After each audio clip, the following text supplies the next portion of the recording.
Welcome to another episode with your chapter crush, sweetheart. This is Everblue Presents When You're Enough, a chapter crush, sweetheart series. Michel, chapter 23. Whispers carry the weight of 1,000 words. Unknown. After leaving Bronwyn to her bath, I check on Dorian, whose fever finally broke. My parents sing Bronwyn's praises another few minutes as I settle into my pallet before we finally hang up. I leave my shelter on until Bronwyn's in bed and the lights are off. I yawn as I think about buying the plane tickets. I'll nail down the exact dates with Bronwyn tomorrow. In the meantime, I can't believe how much my parents love her. I can't believe how much they love me. Of course I know they love me, but tears? Because they think I found love after a failed marriage? That's really something. But then I think of Dorian. If something similar happened in her life, what would I want for her? Would I want her to try again? Wouldn't I be grateful if I thought she found it? Because in the end, our parents don't walk with us forever. I'd want to know that she was happy and settled if anything were to happen to me.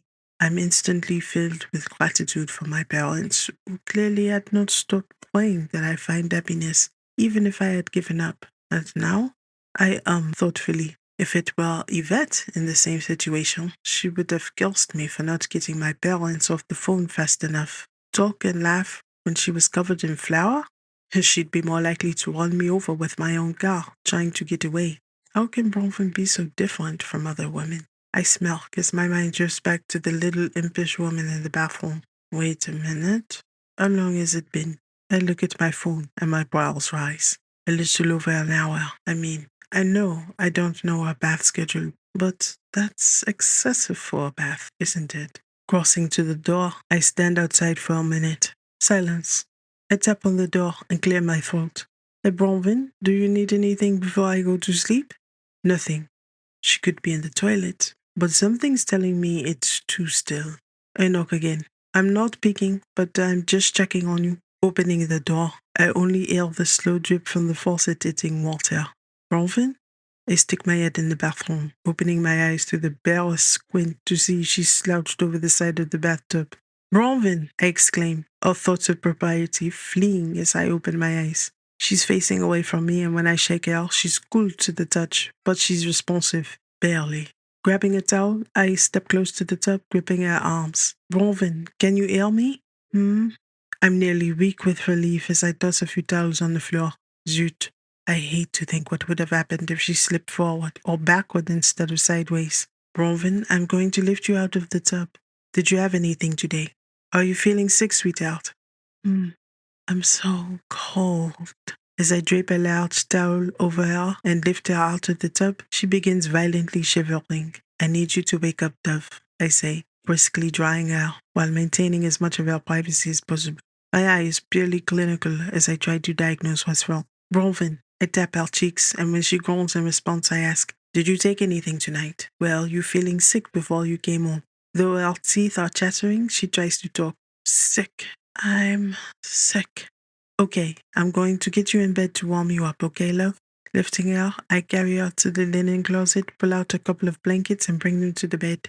Pulling back the covers, I settle her in the middle, and after wrapping her in a couple of blankets, I pull the towel out and toss the comforter over her. Reaching for her wrist, I take her pulse. A little fast, but stable. I'm going to give warm water. I'll be right back, Winnie. Fetching the hot water bottle I saw under the bathroom sink, I dash to the kitchen and heat the water. If she has what Dorian had, she'll likely need a lot of fluids and paracetamol. Ugh, did she eat anything besides breakfast today? Not likely. I eat up a bowl of soup, and after filling the water bottle, I fill a thermos with tea, set up the tray, and hurry back. I can hear Bronwyn's chattering teeth from the alcove outside the door, and when I go inside, she's shaking so violently, my bones begin to ache. Placing the tray on the bedside table, I sit on the side of the bed. I can't take her temperature unless she wants to see the wrong end of a thermometer. That's a sure way to get someone to hate you. So snatching my t-shirt off, I lean closer and try to talk her through what I'm doing.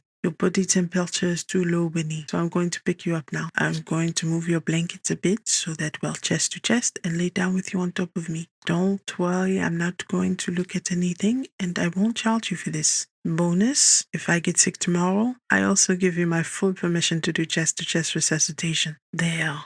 Now, let me put the blankets around us. I'm just rubbing your back to ease your core, Winnie. I'm afraid you're hypothermic since you were in that tub over an hour. You're cold to the touch and shivering, but I'm also afraid you have a fever from whatever this bug is.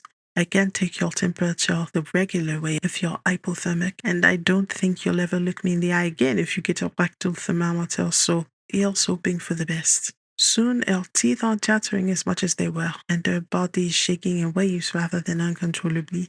Okay, I'm slipping your hot water bottle between the two blankets on your back so that it doesn't burn your skin. Can you feel that, sweetheart? It's warm, right? She grumbles, and I can only faintly make out the words. Good. You're doing good, Winnie. I feel you're warming up, and just as soon as you're warm out, you're going to have a few bites of soup. You didn't eat anything today besides breakfast, right? Grumbles. That's okay, darling. I'm going to give you 3 spoons of soup and 1 cracker. Then we can give you some paracetamol to bring down the fever. Grumbles. I know it hurts, sweetheart, and you don't want to. But just get through this first round for me, okay? Then we'll hydrate with some tea and get you some rest. Grumbles. Well, if you want to make me pay when I'm sick, I'm sure you'll have your chance any day now. Is it time? I ask again, squinting at the clock through the drumming in my head. It's nearly 4 p.m. the next day, and after staying up all night, I'm ready to sleep for a day or two. After getting Clara to sit for Dorian, I spent the day feeding, medicating, and soothing Bronwyn since she missed Bryony's opening day. The poor dear had some sort of stomach flu, yet she was apologizing to her sister that she couldn't make it, like the flu was a choice. Thankfully, her fever broke around noon, and she was able to make it to the bathroom on her own, eat and hydrate. It's also good because that's about the time I began to rapidly decline. Oh, I ate and took the medication while I could, but now I'm fully in the achy first. I'm hot, then I'm cold throes of it, and I want nothing more than a cold shower. For some reason, Bronwyn is adamant that I not take a shower, but since she's been such a dear, alternating hot and cool clothes as the situation warranted, I'm doing my best to accept the care she's giving. I'm still alive, even if I'm uncomfortable. After my last dose of paracetamol, as soon as Bronwyn leaves the room, I pull my pajama pants off while under the covers. I still have my boxers on, but I'm soaking the sheets on the bed that Bronwyn just sweated on less than 12 hours ago. Still, I can't bring myself to care. At least the mattress is comfortable. I close my eyes when I yawn, and when I open them again, it's dark outside, and it's freezing in here. I'm bundled under the blankets, but I can't stop shaking or keep my teeth from chattering. Where is Bronwyn? I groan at how the shivering jostles my bones. Suddenly, a light shines from the bathroom, and in steps the woman herself. Oh, are you cold, Michel? I groan as she steps closer. She puts a hand to my forehead that feels both hot and cold. You can't take acetaminophen for another hour. Go. You're cold. I know. You already have the hot water bottle, and I can't give you anything until your teeth stop chattering. Chest. Your chuckle sounds in the dark. You're already calling in that favor, aren't you?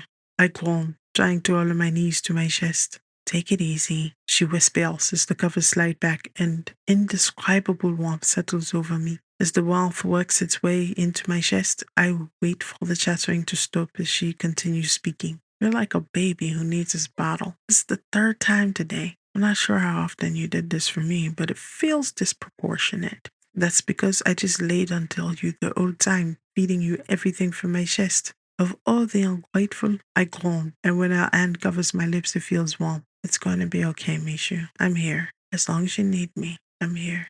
She's silent a moment before she quietly adds, You know, I wonder about that.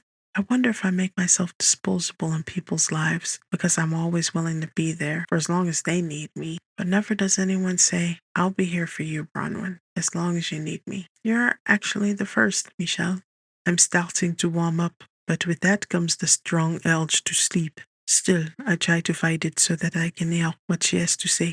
Yesterday you told me that you would remain married to me for as long as I need. Who does that? Why would you? Did you ever stop to think whether or not I'm worthy of such a thing? I groaned. Of course you're worthy. If not you, then who? You know, I'm not sure that I am. Silence. Then, what if I'm greedy, Michel? What if I want you and Dorian to stay in my life? Could you bear it? Am I worth bearing for another year? 5? I don't respond to Sabandé's question. She's certainly someone I can see in my life well into the future, but what is she saying? What about forever? She asks. Do you know when you get so used to people telling you when you've expired from their lives, it's hard to know how long to stay in someone else's life? Is that why other people leave? I frown as my eyes shut. I don't want to sleep, just want to be awake a little longer. So, if I don't leave, and if you don't tell me when to go, what's my expiration date, Michel? When will you have your fill and say enough? I grunt when I feel a shimmy up my chest to rest her head in the crook of my neck. Her voice is soft near my ear, and I can't tell if she's being quiet so as not to disturb me, or if she's also tired. Your teeth stopped chattering. Are you feeling warmer, darling? Should I let you rest? I groan in response. Don't stop talking. I like the sound of your voice, Winnie.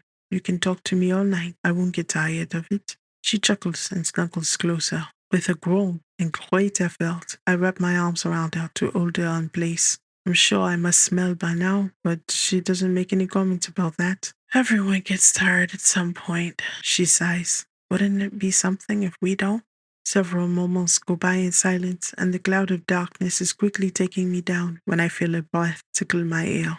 Michel, please don't remember this. I would just die. But after that near-death experience, I've been thinking about life, but also about living. I think, she pauses, I think I want my life to be with you. I know you aren't whole, and neither am I, but maybe, is it possible to fill each other's holes while we wait for reinforcements? The only thing is, if I don't give you and Dorian up, and if you don't expire me, I want to live too. See, I'm greedy. I don't know that I love you, Mishu. Not yet, but I love what I know about you. I like who you are, and even when you irritate me, there's something in me that hopes you'd never stop wanting to.